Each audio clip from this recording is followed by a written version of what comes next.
In the latest Cyberpunk 2077 news, an interview involving senior quest designer Patrick Mills is making the rounds, albeit it took place prior to the delay announcement on October 27th. The information in the interview is not new by any means, but in case you were not aware of its details, I will cover it. Patrick was asked about the various movie references in 2077. He confirmed that there will be a homage to the 2004 anime movie Ghost in the Shell 2 Innocence, which he is excited for GITS fans to see.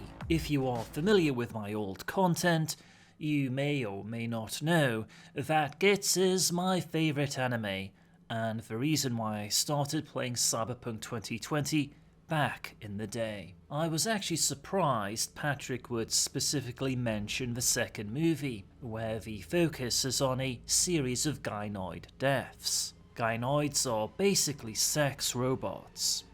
However, instead of AIs, individuals had their consciousness duplicated into the gynoids to make them more realistic. But this also leads them to revolt.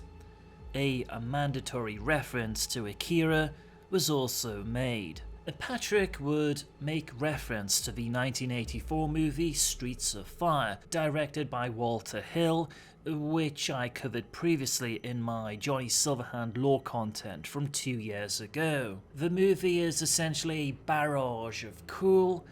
It is a fantastical montage of fists, guns and rock and roll.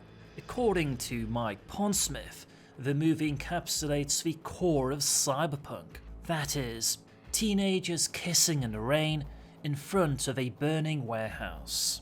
Everything is on fire around them, falling apart, and yet they have found this connection, this moment of passion. Patrick believes that will be encompassed by Cyberpunk 2077.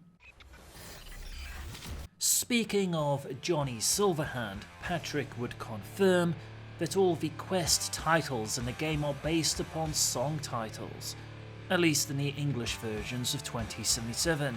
The selection of songs stems from those that the quest team for Johnny Silverhand would like. The idea is that Silverhand is personally giving the quests to thee. The Adidas collaboration that I covered previously has now received an official update, albeit they are only available in selected Asian markets only. In addition, Chapter 3 of the Trauma Team comic has also been released. I honestly wish I had more interesting intel for you, but unfortunately one of the consequences of the 21-day delay is that the CDPR corpos have now gone silent for the most part, which is understandable, and in many ways the best strategy. That also means there aren't any genuine updates on the game, which I can make publicly available. CDPR did share a message though, that they are back to full health following a turbulent week for all working on Cyberpunk 2077. They wish to thank you for your patience and support. Thank you for chipping in. Sits the person in the top, riding high.